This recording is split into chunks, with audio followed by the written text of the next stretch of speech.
YS Vivekananda Reddy హత్య కేసులో ప్రధాన నిందితుడిగా ఉన్నటువంటి దస్తగిరి ప్రాణాలకు ముప్పు ఉందా? అందులో భాగంగానే దస్తగిరి తండ్రిపై గుర్తు తెలియని వ్యక్తులు దాడి చేశారా అంటే అవుననే సమాధానం ఇస్తున్నారు కొంతమంది రాజకీయ విశ్లేషకులు. ఇక ఇదే అంశానికి సంబంధించి మనతో మాట్లాడేందుకు ప్రముఖ సీనియర్ జర్నలిస్ట్ డివిఎస్ గారు మనతో ఉన్నారు. సార్తో మాట్లాడదాం. సార్ నమస్తే. సార్ నమస్తే. సార్, దస్తగిరి ప్రాణాలకి ముప్పు ఉందా? అందులో భాగంగానే నీవేనా దస్తగిరి తండ్రివి అంటూ గుర్తు తెలియని వ్యక్తులు దస్తగిరి తండ్రిపై దాడి చేశారా అంటే ఏం చెప్తారు సార్? దీన్ని ఖండించాలా. సభ్య సమాజంలో, ప్రజాస్వామ్యంలో ఒక వ్యక్తి యొక్క భద్రత ప్రమాదకరం అయినప్పుడు ప్రతి ఒక్కళ్ళు వాళ్ళకి అండగా నిలబడాల్సిన అవసరం ఉంది. దస్తగిరి అలాంటి వాడు, దస్తగిరి యొక్క నేచర్ కాదు ఇక్కడ అవసరం. తప్పు దస్తగిరి చేస్తే తండ్రికి కాదు కదా శిక్షను విధించాల్సింది. ఇప్పుడు దస్తగిరి ప్రాణాలకే ఇవాళ ముప్పు ఉంది. కేంద్ర ప్రభుత్వం ఇప్పుడు జోక్యం చేసుకోవాలా, దస్తగిరి కుటుంబానికి భద్రత కల్పించాలన్నమాట. దస్తగిరి భార్య, దస్తగిరి తండ్రి, ఇప్పుడు ఆ పీరా తన పేరు ఏది దస్తగిరి తండ్రి అక్కడెక్కడికో వెళితే అతని మీద దాడి చేసి ఇది చేసిన పరిస్థితుల్లో దస్తగిరిని కూడా చంపుతాం, నీ కొడుకును కూడా చంపుతామని తండ్రిని బెదిరించడం అంటే, మొన్న ఆల్రెడీ అతను చాలా ఆందోళన ప్రకటించాడు. ఎవరు? దస్తగిరి. వివేకానందరెడ్డి హత్య కేసులో అతను ఒక ముద్దాయి, అప్రూవర్గా మారాడు. వీళ్ళందరి భాగవతాలు వినిపించాడు, సిబిఐకి వాంగ్మూలం ఇచ్చాడు. ఇవాళ ఆ కేసు ఈ మాత్రం కొలిక్కొచ్చిందంటే, ఎవరు దోషులు అనేది తేలిందంటే దస్తగిరి అప్రూవర్గా మారి ఇచ్చినటువంటి వాంగ్మూలం వల్లనే అసలు హంతకులు బయటపడుతున్నా. దీంట్లో ఈ హంతకులంతా ఏకమై ఏం చేస్తున్నారు? దస్తగిరినే భౌతికంగా అడ్డు తొలగించుకునే ప్రయత్నం చేస్తున్నది మనం చూస్తున్నాం. అతను కూడా తన రక్షణ కోసం ఏదో ఒక పార్టీలో చేరాడని కూడా మనం విన్నాం. ఇప్పుడు అసలు అతనే అక్కడ క్యాండిడేట్ అంటున్నారు ఆ పార్టీ తరఫున. జై భీమ్ పార్టీయా ఏదో, అంబేద్కర్ బొమ్మతో జై భీమ్ పార్టీ ఉంటుంది. అంబేద్కర్ గారి బొమ్మ మీద మరి దస్తగిరి గొడ్డలతో ఉంచోవాల. ఆ గొడ్డల ఇష్యూలో కూడా దస్తగిరి ఏమంటున్నాడు? సాక్షిలో బ్యానర్ ఐటమ్ వేశాడు. ఏమని? దస్తగిరి చేతిలో గొడ్డలు పెట్టి మొన్న ఏదో అంతకుముందు అసలు వివేకానందరెడ్డి హత్య కేసు అప్పుడేమో సాక్షిలో బ్యానర్ ఐటమ్ ఏంటి? చంద్రబాబు చేతిలో గొడ్డలి. ఇప్పుడు జనం నమ్మరు అనుకున్నట్టున్నారు. ఇక చంద్రబాబుని తీసేశారు, తెలుగుదేశం పక్కకి వెళ్ళిపోయింది. ఇప్పుడు ఏం చేశారు? దస్తగిరి చేతిలో గొడ్డలు పెట్టారు. దానికే అన్నాడు దస్తగిరి, ఏమన్నాడు?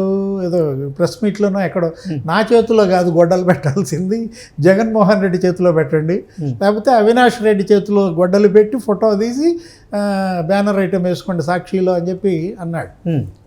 దస్తగిరి ఒక పావు, అతను వీళ్ళ చేతిలో ఒక ఆయుధంగా మారాడు. హత్యలో అతను ఉండొచ్చు, అతని పాత్ర ఉండొచ్చు, కాదనం. కానీ అతన్ని ఎవరు ఆడిచ్చారు? దస్తగిరి వెనక ఉండే ఆడిచ్చిన శక్తులు ఇవాళ దస్తగిరిని భౌతికంగా నిర్మూలించే కుట్రలు చేస్తున్నాయి. దస్తగిరి అదే విషయాన్ని బయటపెట్టాడు. జైల్లో ఏదో చిన్న చితక కేసుల్లో పెట్టారు మొన్న కడప జైల్లో. కడప జైల్లో పెట్టినప్పుడు అతనికి ఏదో ఒక ఆఫర్ వచ్చిందంట. ఎంత అమౌంట్? 20 కోట్ల రూపాయలు ఇస్తాము డీల్. నువ్వు ఇచ్చిన వాంగ్మూలం తప్పని మళ్ళీ నువ్వే చెప్పు అని సిబిఐ ఎస్పీ రామ్ సింగ్ నిన్ను కొట్టి నీతో అది రాంచుకున్నాడు, సంతకం పెట్టించుకున్నాడు, నీకు 20 కోట్లు నేను అని చెప్పి అతను బయట పెట్టినప్పుడు ఇంతవరకు దాని మీద ఎందుకని ఎంక్వైరీ చేయలేదు? సిబిఐ దాన్ని ఎందుకని ఎంక్వైరీ చేయలేదు? అసలు దాని మీద సుమోటోగా కేసు ఎందుకు కట్టలేదు? కోర్టులు ఏం చేస్తున్నాయి? దర్యాప్తు సంస్థలు ఏం చేస్తున్నాయి? దస్తగిరి ఆరోపించినటువంటి వ్యక్తిని ఇంతవరకు ఎందుకని ఇంట్రాగేట్ చేయలేదు? ఇప్పుడు దస్తగిరి ఏమన్నాడు? ఇదే కేసులో మరో నిందితుడు దేవిరెడ్డి శివశంకర్ రెడ్డి కొడుకు, ఎవరు? చైతన్య రెడ్డి, డాక్టర్ చైతన్య రెడ్డి జైలుకి వచ్చాడు, నాకు ఆఫర్ ఇచ్చాడు. అతను జైలుకి ఎందుకు వచ్చాడు? అక్కడ మెడికల్ క్యాంప్ ఏదో పెట్టారు. జైల్లో ఖైదీలకి మెడికల్ క్యాంప్ పెడతానికి మనమేమి అభ్యంతరం చెప్పాం, అవును, అది సహజం. కానీ మెడికల్ క్యాంప్ పెట్టేటప్పుడు మీరు ఆ ఊళ్ళో సీనియర్ మోస్ట్ ఫిజిషియన్ని పిలుస్తారు, అక్కడ ఉన్నటువంటి అనుభవజ్ఞులైన వైద్యులను పిలుస్తారు. 25 ఏళ్ళ నుంచి డాక్టర్గా ఉన్నాళ్ళు, 30 ఏళ్ళ నుంచి డాక్టర్గా ఉంటారు కదా, వాళ్ళతో పెట్టిస్తారు. అక్కడ ఉన్న ప్రముఖ నర్సింగ్ హోమ్తో పెట్టిస్తారు. ఏడాది క్రితం హాస్పిటల్ పెట్టినటువంటి మరి యంగ్ డాక్టర్తో మెడికల్ క్యాంప్ పెట్టిస్తారా? చైతన్యరెడ్డితో మెడికల్ క్యాంప్ పెట్టించడం ఏంటి? చైతన్యరెడ్డి తండ్రి లోపల ఖైదీ. ఎవరు? దేవిరెడ్డి శివశంకర్ రెడ్డి లోపల ఉన్నాడు. నిందితుడి కొడుకుతో జైల్లోనే క్యాంప్ పెట్టి మెడికల్ క్యాంప్ పెట్టించే సూపరింటెండెంట్ని ఇక్కడే చూస్తున్నాం. ఎక్కడ? జగన్మోహన్ రెడ్డి పరిపాలనలో. దానికి కూడా వేదిక మన ఆంధ్రప్రదేశే. ఆయన ఇలాకా అసలు ఇలాకా కాదు, అసలు ఇలాంటి గమ్మత్తు అయిన అంశాలన్నిటికీ కూడా కేర్ ఆఫ్ అడ్రస్ ఆంధ్రప్రదేశ్కే వస్తుంది. నేరం ఎలా చేయాలి, నేరం నుంచి ఎలా తప్పించుకోవాలి, అందుకోసం ఏమేం ప్రలోభాలు పెట్టాలి, ఎక్కడెక్కడ ప్రలోభాలు పెట్టాలి, ఎంతెంత డీల్ కుదుర్చుకోవాలి. అరే అసలు నిజంగా ఇంతకన్నా గొప్ప యూనివర్సిటీ నీకు ప్రపంచంలో ఉంటుందా? ప్రపంచానికే నేరాల శిక్షణా కేంద్రంగా మన ఆంధ్రప్రదేశ్లో ఒక యూనివర్సిటీ జగన్మోహన్ రెడ్డి ఎందుకు పెట్టడు?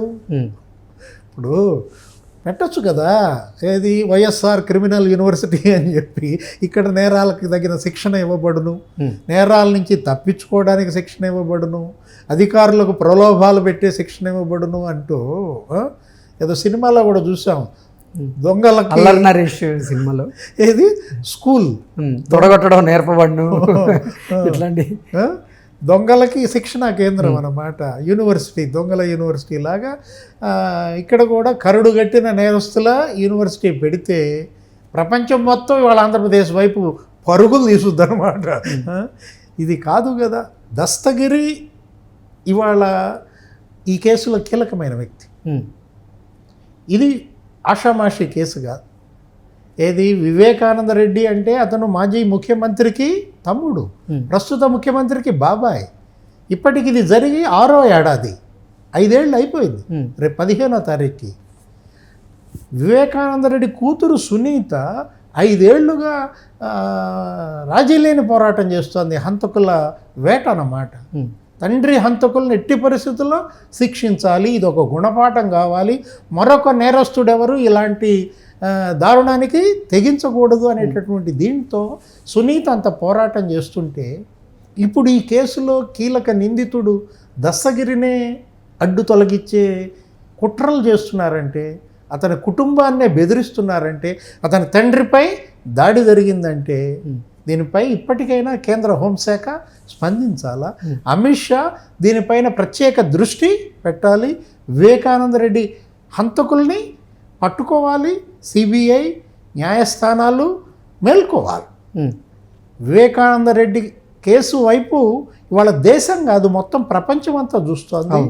భారతదేశంలో న్యాయం, చట్టం, ప్రజాస్వామ్యం ఇవాళ ప్రపంచ మార్కెట్లో ఉంది. ఏంటి? ప్రపంచ మార్కెట్లో భారత న్యాయం, చట్టం, ప్రజాస్వామ్యం ఇవాళ అక్కడ ఉన్నాయన్నమాట. ఈ కేసు గనక ఏ మాత్రం టిల్ట్ అయినా, దోషులు తప్పించుకున్నా ప్రపంచం ముందు భారతదేశం నగుబాటు పాలవుతుంది, నవ్వుల పాలవుతుంది అన్నమాట. ఇక్కడ న్యాయానికి, ఇక్కడ చట్టానికి, ఇక్కడ ప్రజాస్వామ్యానికి విలువ లేదు అనేది ప్రపంచానికి తెలిస్తే ఇది దేశానికే నగుబాటు.